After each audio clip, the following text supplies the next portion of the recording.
Okay, when and what to feed. When to feed and how much is going to depend on temperature. Not air temperature, not outside temperature, water temperature. Key. So there's a couple key temperatures that you got to keep in mind. Below 50 degrees water temperature, you probably need to stop feeding altogether. Unless it's really just hovering around that 50-degree mark. Usually at 50, I stop because their metabolism slows down too much, and they can have a hard time digesting that food, and they can become impacted, and they're going to be grazing and getting food right out of the environment. So below 50, stop.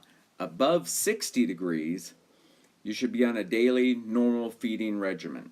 Okay, we're going to talk more about that 60-degree mark later and what that means in the spring.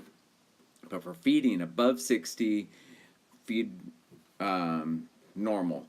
What you're doing though is you're feeding the amount that they're going to eat in that first feeding frenzy, and that's going to change throughout the year. Spring and fall, summer.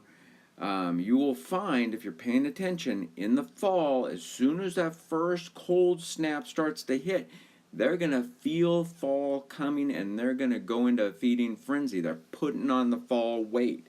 Okay, feeding's going to go up. The amount of food they're eating is going to go up because they're packing on the pounds, preparing for winter. So pay attention to how much. You can't just have a scooper and throw out the same amount all the time. Pay attention, watch. You'll see. In between 50 and 60 degrees, that's you got to pay attention. It might be every other day. It might be twice a week that you're feeding. Below 50, we're stopping. Low 50s, maybe twice a week, you're giving them some. You're watching the weight of the fish. Do they have a lot of girth, and do they have a lot of extra weight, or are they feeling they're looking a little skinny? And in that, especially the cooler weather, wheat germ-based feeds are excellent.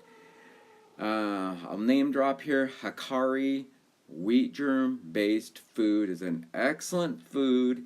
Can be fed all the time, all year round. Excellent feed. Staple.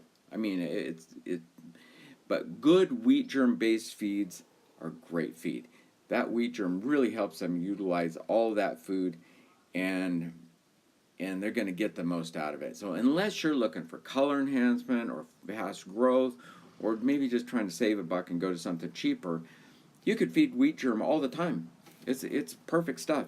But especially good in cooler weather, below 60 degrees. Switch to the wheat germ. They're utilizing it all. They're digesting it better. And it's just going to be a lot better food. So that's what to feed, basics, when to feed, how to do it. I'll talk more about other feeds in an upcoming video. Until then, I'm your pond guy.